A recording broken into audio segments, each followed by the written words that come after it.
Now figure it out, इसकी exercise आ गई अगली वाली।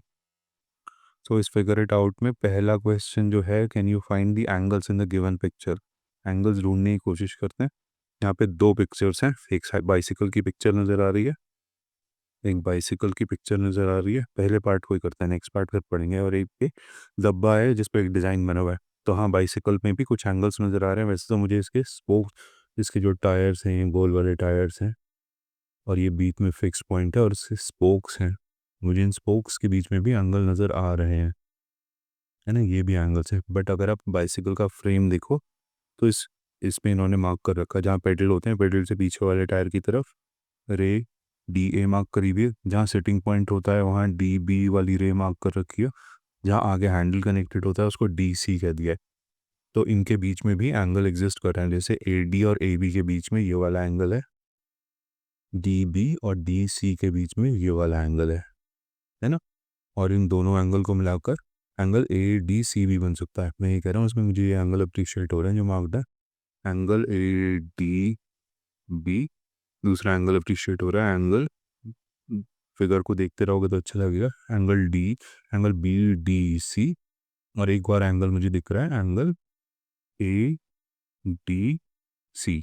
इन तीनों का पॉइंट ऑफ जो वर्टेक्स है वो सेम है, डी सेम है, बट ये एंगल सेम नहीं है ना। ये वाला फर्स्ट वाला एंगल ए डी बी जिसमें मैंने एक लाइन डाल दी है एंगल में, ये डिफरेंट है as compare to angle B D C जिसमें मैंने दो लाइन डाली है, ये एंगल अलग है। और अगर इन दोनों एंगल्स को ऐड कर दिया जाए तो हमें कौन सा एंगल मिल रहा है, एंगल ए डी सी। तो ये तीनों एंगल्स अलग है। हाँ, मुझे अप्रिशिएट हो रहे हैं एंगल्स। सिमिलरली अगर आप सेकंड फिगर की तरफ चलोगे, इस वाली फिगर की तरफ, तो यहाँ पे बहुत सारी लाइंस हैं। आप लाइंस के बीच में एंगल्स को आइडेंटिफाई कर सकते हो। ये वाली लाइन और ये वाली लाइन के बीच में एक एंगल एग्जिस्ट कर रहा है। इसी तरह जो डब्बा का ऊपर वाला कॉर्नर है, लेफ्ट वाला, इसके कॉर्नर्स में भी हमें एंगल्स ऊपर नीचे, है ना, यहाँ पे भी हमें सारे एंगल्स अप्रिशिएट हो रहे हैं। ये जो लाइंस पड़ी हुई हैं, ये लाइंस जहाँ इंटरसेक्ट कर रही हैं एक दूसरे को, यहाँ पे भी हमें एंगल्स अप्रिशिएट हो रहे हैं। तो हाँ, हम एंगल्स अप्रिशिएट कर पा रहे हैं। सेकेंड पार्ट है इस क्वेश्चन का, draw the rays forming any one of the angles and name the vertex of the angle. तो हमने नेम कर दिए अभी बहुत सारे एंगल्स, बाइसिकल में कर दिए। इसमें हमें वर्टेक्स और रेज को, आर्म्स को नाम देना पड़ेगा। आप इस पे भी नेम कर सकते हैं सेकंड वाली फिगर में। नेक्स्ट क्वेश्चन पे चलते हैं। ये फर्स्ट वाले उसी का पार्ट है। कुछ और फिगर्स दे रखी हैं जिसमें आपको आइडेंटिफाई करना है एंगल्स और उनको नेम कर सकते हो तो नेम करना है। Can you find the angles in the given pictures and draw the rays forming any one of the angle. तो लैडर में हम ये सिंपल सा एंगल, हम ये वाला एंगल तो कर ही सकते हैं। एक लैडर, ये डबल लैडर है, एक ये वाली लैडर का एक पार्ट है और दूसरा पार्ट ये वाला है इसका, है ना। आपके घर में जब बॉडी वॉश होता होगा तो आपने देखा होगा वो लोग यही वाली लैडर लेकर आते हैं जिसके दो स्टेपर्स होते हैं, दो तरफ स्टेपर्स होते हैं, ये ज़्यादा स्टेबल होती है। तो इन दोनों लैडर्स के बीच के एंगल को, इस लैडर के बीच वाले एंगल को आप कर सकते हैं। कभी ये कम खुलती है लैडर, कभी ज़्यादा भी खुल जाती है। तो इसकी ये दो आर्म्स आप अप्रिशिएट कर सकते हैं जिसपे लैडर्स बनी हुई है, ये वाला आर्म और ये वाला आर्म। सिमिलरली राइट साइड में आओगे तो ये वाला और ये वाला जो इसके फीट है, आर्म कहना ठीक नहीं, इनको फीट कहना ठीक है। ये दोनों इसके फीट हो गए, या एंगल की तरह से कहें तो आर्म्स होगा। इनके बीच का जो डिग्री ऑफ रोटेशन है ये एंगल हो गया। आप इसको वर्टेक्स मान सकते हैं। जैसे ये वाला वर्टेक्स ए हो गया, ये वाला वर्टेक्स बी हो गया, इस वाले को हमने सी बोल दिया, इस वाले को हमने डी बोल दिया, है ना। ये रेज को, ये लाइन सेगमेंट्स हैं, एक्चुअली रेज नहीं है बिकॉज डिफाइंड लेंथ है। तो हमारे एंगल आ गया है एंगल सी ए डी। और दूसरा एंगल अगर हम इस वाली सेकंड वाली फुट को भी मार्क कर दें, ई कह दें, और इसके आगे वाले फुट को यहाँ पे मार्क करके एफ बोल दें, तो हमारे पास एंगल ई बी एफ, है ना। ये मैंने एफ लिखा था, इतना खराब कि मैं खुद ही नहीं पढ़ पा रहा हूँ। ये मैंने एफ लिखा था यहाँ पे, ये ई लिखा था। Angle E B F. Now surprisingly angle C A D, एक लैडर में एंगल ई बी एफ के बराबर ही होता है। जितनी लैडर एक तरफ से खुल रही है उतनी ही लैडर दूसरी तरफ से भी खुल रही होती है। एनीवेज, तो हमने इसमें वर्टेक्स आइडेंटिफाई कर लिया, इसमें हमने आर्म्स आइडेंटिफाई कर लिए। एक ब्रिज बना हुआ है सेकंड नेक्स्ट फिगर देखोगे तो एक ब्रिज बना हुआ है, नीचे नदी बह रही है ना, ये लैंड मासेस हैं यहाँ पे और यहाँ पे, और उनके बीच में एक ब्रिज बना हुआ है। तो ब्रिज पे एंगल्स अगर आप आइडेंटिफाई करो तो इसके सपोर्टिंग ये बीम्स या कॉलम्स हैं ऊपर, ये जो कॉलम्स नज़र आ रहे हैं इनके बीच के में भी आप एंगल्स आइडेंटिफाई कर सकते हो। ये वर्टिकल वाले में और टिल्टेड वाले में ये वाला भी एंगल आइडेंटिफाई कर सकते हो आप, वर्टिकल और टिल्टेड वाले में ये भी कर सकते हो, या फिर इससे पहले वाले में ये और ये वाला भी एंगल अप्रिशिएट कर सकते हो। तो ये सारे बीम्स जो हैं इन सब के बीच में एक एंगल एग्जिस्ट करता है, भले ये एंगल्स डिफरेंट हो बट हाँ ये डेफिनेटली एंगल्स हैं, ये एंगल्स एग्जिस्ट कर रहे हैं। जैसे कि अपर वाला जो वर्टिकल, अपर वाला जो हॉरिजॉन्टल बीम बल डला हुआ है उससे कनेक्टेड है वर्टिकल वाले, इनके बीच में भी एक एंगल है ना, इनके बीच में भी एक एंगल है, आप इसको भी अप्रिशिएट कर सकते हैं। तो हम इसमें वर्टिसेस और एंगल्स को हम अप्रिशिएट कर पा रहे हैं इस फिगर में भी। एक डक का एक ब्रिज की पिक्चर दिखा रहे हैं। नेक्स्ट चलते हैं, नेक्स्ट क्वेश्चन है draw and label an angle with the arm S T and S R. तो सिंपल है बिकॉज इन्होंने हमें जो वर्टेक्स है या कॉमन पॉइंट है वो बता दिया, उससे हमें दो रेज या दो आर्म्स बना देनी है। तो आप दो लाइन बनाइए जिसका एक पॉइंट ऑफ ओरिजिन हो, जो पॉइंट ऑफ ओरिजिन है उसको हम कह देते हैं एस, एक आर्म को हम मार्क कर देते हैं टी, जैसे कि ये रे है और इस पे एक ये पॉइंट है टी, और ऊपर वाले में भी इसी तरह से हम एक मार्क कर देते हैं आर। इसमें एंगल कौन सा है, एंगल ये वाला है, amount of rotation between these two arms. तो ये एंगल टी एस आर या फिर एंगल आर एस टी हो गया, है ना। तो हमने एस टी, ये वाला एस टी और एक एस आर, दो हमने आर्म्स बनाए और इसका कॉमन पॉइंट जो था, जो वर्टेक्स थी, वो एस बना दिया। तो ये हमने एंगल, ये वाला एंगल टी एस आर और एंगल आर एस टी हमने उसमें ड्रॉ कर दिया और लेबल भी कर दिया। Now next question figure it out में है कि explain why angle A P C can not be labelled as angle P. हमने अब शुरू में बढ़ाया था, आपको बोला था अगर सिंपल दो लाइंस होंगी, सिंपल दो रेज, दो आर्म्स होंगे, उसके बीच का जो एंगल होगा, लेट्स से कि यहाँ ए बी सी है, तो इस वाली फिगर में, इस फिगर में आपको एंगल बी कह देना ओके है, बिकॉज यहाँ पे एंगल ही एक ही एग्जिस्ट कर रहा है। बट ये जो फिगर हमें एनसीईआरटी ने शो करी है, इसमें वो पूछ रहे हैं कि क्या इसमें angle A P C can not be labelled as angle P. तो एंगल ए पी सी है कौन सा, देखो एंगल ए से स्टार्ट कर रहे हैं लाइन पी और सी, तो ये बड़ा वाला एंगल जो है ये एंगल ए पी सी है, angle A P C. Now ये पूछ रहे हैं कि why A P C can not be labelled as angle P. इसको सिंपली एंगल पी इसलिए नहीं कह सकते कि ये जो इसमें एंगल्स हैं, इसमें दो एंगल्स और नज़र आ रहे हैं, एक ये वाला एंगल नज़र आ रहा है और एक ये वाला एंगल नज़र आ रहा है। ऊपर वाला जो एंगल है वो है एंगल, अगर आप फिगर देखोगे तो ए पी बी, और जो नीचे वाला एंगल है वो है एंगल बी पी सी, है ना। और जो ये एंगल पूछ रहे थे वो था एंगल ए पी सी। देखो ए पी सी जो है वो उस पर ये वाला एंगल है बड़ा वाला, इसका जो ऊपर वाला एंगल है वो एंगल ए पी बी, ये वाला एंगल है, और इसमें जो नीचे वाला एंगल है वो है ये वाला एंगल बी पी सी। तो अगर हम एंगल पी बोल देंगे ए पी सी को, तो हम एंगल ए पी बी और बी पी सी से कंफ्यूज कर जाएंगे। अगर हम इसी एंगल को एंगल पी बोल देंगे तो हम इसको भी बोल सकते हैं पी, इसको भी बोल सकते हैं पी, इस तरह से, बट इसमें कंफ्यूजन ज़्यादा होगी। तो हम यहाँ पे सिंपली एंगल पी बोलना इसको ठीक नहीं है, बिकॉज यहाँ पे दो और एंगल्स हैं, एंगल ए पी सी में भी वर्टेक्स कॉमन पॉइंट पी है, एंगल ए पी बी में भी वर्टेक्स कॉमन पॉइंट पी है, एंगल बी पी सी में भी वर्टेक्स कॉमन पॉइंट पी है ना। बट इनका अमाउंट और डिग्री ऑफ रोटेशन आपको खुद ही दिख रहा है कि जो ए पी सी है, जो बड़ा वाला एंगल है, वो ज़्यादा बड़ा है, और जो ऊपर वाला एंगल है ए पी बी वो छोटा है, नीचे वाला एंगल बी पी सी छोटा है। आप सिंपली इसको एंगल पी की तरह से डिनोट मत करिए, ऑलवेज बी प्रिसाइज कि आप कौन से एंगल की बात कर रहे हैं। तो जब आपको ऐसी फिगर मिले जिसमें दो से ज़्यादा रेज नज़र आ रही हैं, तो आप कौन दो रेज के बीच में एंगल की बात कर रहे हैं उसको डिफाइन करना ज़रूरी है। अगर आप एंगल ए पी सी कह रहे हैं तो एंगल ए पी सी यही वाला एंगल हो सकता है, एंगल ए पी सी, है ना। उसको आप सिंपली एंगल पी अगर कब मार्क कर देंगे तो वो पी आप एंगल ए पी बी से या बी पी सी से कंफ्यूज कर जाएंगे। तो इसमें आपको angle A P C can not be labelled as angle P. Next question की तरफ चलते हैं। Name the angles mark in the figure. Okay, हम सारे एंगल्स को नेम कर सकते हैं आसानी से। तो इसमें देखो 3 रेज हैं। पहली वाली ये वाली रे है टी आर, फिर एक और रे है टी क्यू, फिर एक और रे है टी पी। जो टी पी जो कि फर्स्ट रे टी आर और टी क्यू के बीच का एंगल है, उस एंगल का क्या नाम हुआ? एंगल आर टी क्यू, जो कि बराबर है, सेम है उसको, भले आप इसको एंगल क्यू टी आर कर दें, क्योंकि आपने दोनों आर्म्स मेंशन कर दिए, उसका वर्टेक्स मेंशन कर दिया, तो एंगल सेम ही रहेगा। आप उसको ऊपर से मेजर करें या नीचे से। अगर आप आर टी क्यू कर रहे हैं तो आप नीचे वाले आर्म से मेजर करना शुरू कर रहे हैं ऊपर तक, और क्यू टी आर कर रहे हैं तो ऊपर से नीचे की तरफ आ रहे हैं, बट ये एंगल सेम है। तो इसमें जो एरोज पड़े हुए हैं, देखो मिटा दें, जो ये छोटा वाला इसमें एरो पड़ा हुआ है, ये वाला पहला वाला एरो है ना, ये एरो किस एंगल को डिपिक्ट कर रहा है? This is depicting angle R T Q. ठीक है, और जो बड़ा वाला एरो है ये कौन से उसको डिपिक्ट कर रहा है?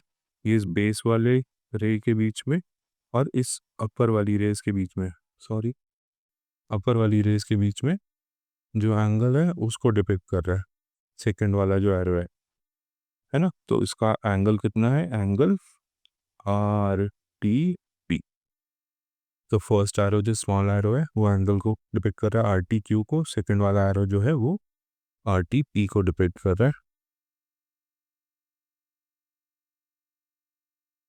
ठीक है, तो जो फर्स्ट वाला है वो उसको डिपिक्ट कर रहा है एंगल आर टी क्यू को, और जो सेकंड वाला एरो है वो डिपिक्ट कर रहा है एंगल आर टी पी को। ये स्मॉलर एरो है, ये इसको डिपिक्ट कर रहा है। जो बिगर एरो है वो एंगल आर टी पी को डिपिक्ट कर रहा है। तो हम इसमें आइडेंटिफाई कर पा रहे हैं दोनों एंगल्स को। नेक्स्ट फिगर इट आउट में है question number 5, mark any 3 points on your paper that are not in on one line and label them A B C. Draw all possible lines going through pair of these points. How many lines do you get? And name them. How many angles can you name using A, B, C? Write them down and mark each of them with a curve as in figure. तो इन्होंने basically ये बोला कि 3 points हैं, 3 points के through कितने angle जा सकते हैं, कितनी लाइन जा सकती हैं। पहले इन्होंने पूछा है कि 2 पॉइंट्स के थ्रू कितनी लाइन जा सकती है, 2 पॉइंट्स के थ्रू एक ही लाइन जा सकती है। एक और अगर आप पॉइंट बना दें, वहाँ से कितनी लाइन जा सकती है, एक और लाइन जा सकती है। आप इस वाले पॉइंट को दूसरे वाले से भी कनेक्ट कर सकते हैं, ट्राइंगल बन जाएगा पूरा। बट इन्होंने बेसिकली ये पूछा है कि you have to mark all the lines that pass through these points. तो एक एक करके पढ़ना ही बेटर होगा इसको। इसमें कॉन्सेप्ट यही याद रखना है कि कोई भी 2 गिवन पॉइंट्स हैं उसके बीच में बहुत सारी लाइंस पास नहीं करती हैं, उसके बीच में सिर्फ एक ही लाइन पास कर सकती है। इसी तरह से एक और पॉइंट हो, अगर हम इनिशियल पॉइंट्स में से किसी एक को वर्टेक्स मान लें, फिक्स पॉइंट मान लें, तो यहाँ से एक ही लाइन पास कर सकती है। सो इन्होंने यही पूछा था हमसे, mark any 3 points on your paper that are not on one line. तो ये तीनों पॉइंट जो है वो एक लाइन में नहीं है। Label them A B C, let's label them A B C and draw all possible lines. So all possible lines पे हमने A B B C draw कर लिए। एक और लाइन ड्रॉ हो सकती है, वो है ए सी। अभी हम ए सी नहीं मार्क कर रहे हैं क्योंकि वो ट्राइंगल बन जाएगा, हम उस एंगल्स को शायद अच्छे से अप्रिशिएट ना कर पाएँ। ऑल्दो ट्राइंगल्स में भी जो साइड्स होती हैं, नेबरिंग साइड्स, उनके बीच में भी एंगल्स एग्जिस्ट करते हैं। Draw all possible lines going through pair of these points and how many lines do you get? Name them and how many angles. तो हम इसको भी कनेक्ट कर लेते हैं। तो इसमें सारे कितनी कितनी लाइंस हो सकती हैं? 3 पॉइंट्स के बीच में 3 लाइंस हो सकती हैं। हमने इससे पिछले वाले चैप्टर में भी पढ़ा था, उसमें हैंडशेक प्रॉब्लम की जब हमने बात करी थी कि 3 पॉइंट्स हैं तो उनके बीच में 3 लोग हैं, तो उनके बीच में कितने हैंडशेक हो सकते हैं? 3 ही हो सकते हैं। तो यहाँ पे 3 पॉइंट्स हैं, उनके बीच में कितनी पॉसिबल लाइंस बन सकती हैं? 3 ही बन सकती हैं, है ना। 3 पॉइंट्स हैं जो कि एक सिंगल लाइन पे एग्जिस्ट नहीं करते, एक सेम लाइन पे एग्जिस्ट नहीं करते। अगर आप इसके थ्रू लाइंस पास करोगे तो वो इसी तरह से पास हो जाएंगी और बीच में आपको एक ट्राइंगुलर फिगर मिल जाएगी। ठीक है, और आप इसमें बहुत सारे एंगल्स हो सकते हैं एग्जिस्ट करने के लिए, बट फॉर सिंप्लिसिटी से हम इस वाली फिगर को नहीं देख रहे, हम सिर्फ इस वाली फिगर को देख रहे हैं। तो इसमें कितने एंगल्स एग्जिस्ट कर रहे हैं? अंदर में ट्रायंगल के एक तो ये एंगल एग्जिस्ट कर रहा है, इसको हम एंगल बी कह सकते हैं। एक इधर एंगल ये वाला एग्जिस्ट कर रहा है, इसको हम एंगल ए बोल सकते हैं। और ऊपर में एंगल सी एग्जिस्ट कर रहा है। How many lines do you get? We get 3 lines. Name them, तो हम लाइन को नेम कर सकते हैं, है ना।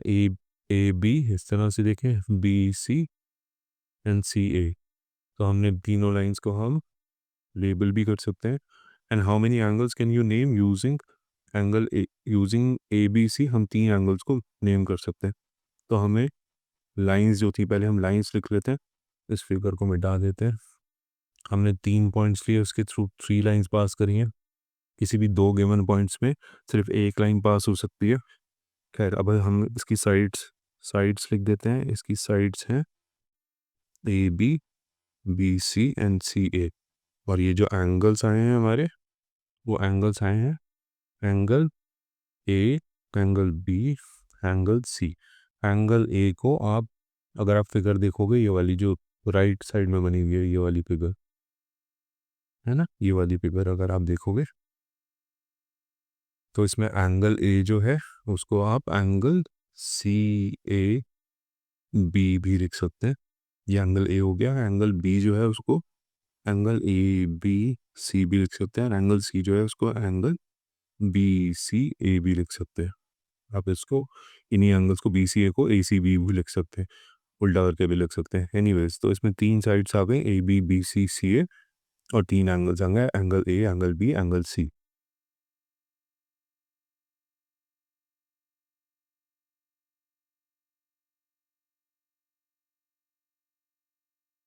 नेक्स्ट क्वेश्चन आ गया। Now mark any 4 points on a paper so that no 3 of them are on one line. Label them as A, B, C, D. Draw all possible lines going through pair of these points. तो ये basically फिर से बोल रहे हैं कि अब आप इस बार आप 4 पॉइंट्स मार्क करो। लेट्स मार्क 4 पॉइंट्स, है ना। और इनको ज्वाइन करोगे तो आपको क्या मिल जाएगा? एक क्वाड्रिलेटरल मिल जाएगा, 4 साइडेड फिगर मिल जाएगी। किसी भी 2 लाइंस के 2 पॉइंट्स के थ्रू एक सिंगल लाइन ही पास कर सकती है। तो इस तरह 4 पॉइंट्स होंगे, फिर 4 लाइंस पास कर सकते हैं। ऑल द और लाइंस भी एग्जिस्ट कर सकते हैं। इसके ज्वाइनिंग पॉइंट से ये वाला भी ज्वाइन कर सकता है, इससे ये वाला भी ज्वाइन कर सकता है। इस तरह से 6 लाइंस हो सकती हैं 4 पॉइंट्स के थ्रू। वो 4 पॉइंट्स जो कि एक सेम लाइन पे ना हो, या वो 4 पॉइंट जिसमें no 3 of them are on one line. तो अगर आप इसमें मैं करूँ ए बी सी डी, तो ए बी तो एक ही लाइन में मान सकते हैं। ए बी एक लाइन में मान सकते हैं कि हाँ एक लाइन बन गई। बट बाकी के जो पॉइंट्स हैं ए सी और डी, ये एक लाइन में नहीं है, सेम लाइन पे नहीं है ना। और किसी तरह से आप बाकी पॉइंट्स के साथ भी कर सकते हैं। इसको हटा देते हैं अभी के लिए। ना उन्होंने बोला है draw all possible lines going through pair of these points. Pair of these points मतलब किसी भी दो दो के बीच में जितने एंगल्स हो सकते हैं आप वो बताइए। And how many lines do you get? Name them. How many angles can you name using A B C D? Write them all down and mark each of them with the curve as in figure 2.9। Figure 2.9 इससे पहले जो इन्होंने हमें दिखाने की कोशिश करी थी, देखिए आगे तो नहीं है 2.9, नहीं, तो प्रीवियस वाली फिगर्स जो थी। तो हमने इसी तरह से 4 पॉइंट्स ले लिए और उनको ज्वाइन कर दिया। अब इस 4 पॉइंट्स के बीच में हमें लाइंस बतानी है कौन कौन सी एग्जिस्ट करती हैं, और एंगल्स बताने कौन कौन से एग्जिस्ट करते हैं। तो अगर हम इसी फिगर में देखें तो अब पहले हम लाइंस मार्क कर देते हैं। तो उसमें लाइंस है ए बी, इसी डायरेक्शन में चलेंगे b c, c d and b a. उसके अलावा अगर आप देखो तो और एक लाइन है ए सी और एक लाइन है बी डी। ये 6 लाइंस मुझे नज़र आ रही हैं। अब एंगल्स कौन कौन से हैं? यहाँ पे सिंपली एंगल ए, angle B, angle C, angle D नहीं कर सकते क्योंकि सिर्फ 2 रेज नहीं है। जैसे कि अगर आप ए वाले वर्टेक्स को देखोगे तो यहाँ पे एक ये छोटा एंगल भी है, ये वाला एंगल भी है, और एक ये बड़ा एंगल भी है। फर्स्ट वाला एंगल जो मैंने बोला वो ए डी और ए सी के बीच में एग्जिस्ट करता था। सेकंड वाला एंगल जो बोला ये ए सी और ए बी के बीच में एग्जिस्ट करता है। थर्ड वाला एंगल जिसकी हम बात कर रहे हैं बड़ा एंगल, वो ए डी और ए बी के बीच में एग्जिस्ट करता है। तो आप हर कोने पे 3 एंगल्स मार्क कर सकते हैं इसी तरह से। तो हर कोने पे अगर 3 एंगल हैं तो 4 कोने हैं इस फिगर के, तो 4 या 12 एंगल्स आप आइडेंटिफाई कर सकते हैं इस फिगर में जो हमने बनाई है, 4 पॉइंट्स लेकर, जिसमें से 3 किसी भी एक सिंगल लाइन पे नहीं है। तो इसमें अगर हम ए के आसपास के एंगल्स देखें, सिर्फ ए वाले कर देते हैं। सिमिलरली आपके लिए एक्सरसाइज है कि आप बी वाले भी करना। सो ए के आसपास कौन सा एंगल है? एंगल डी ए सी। अगर आप फिगर देखते रहोगे तो आपको अच्छा लगेगा।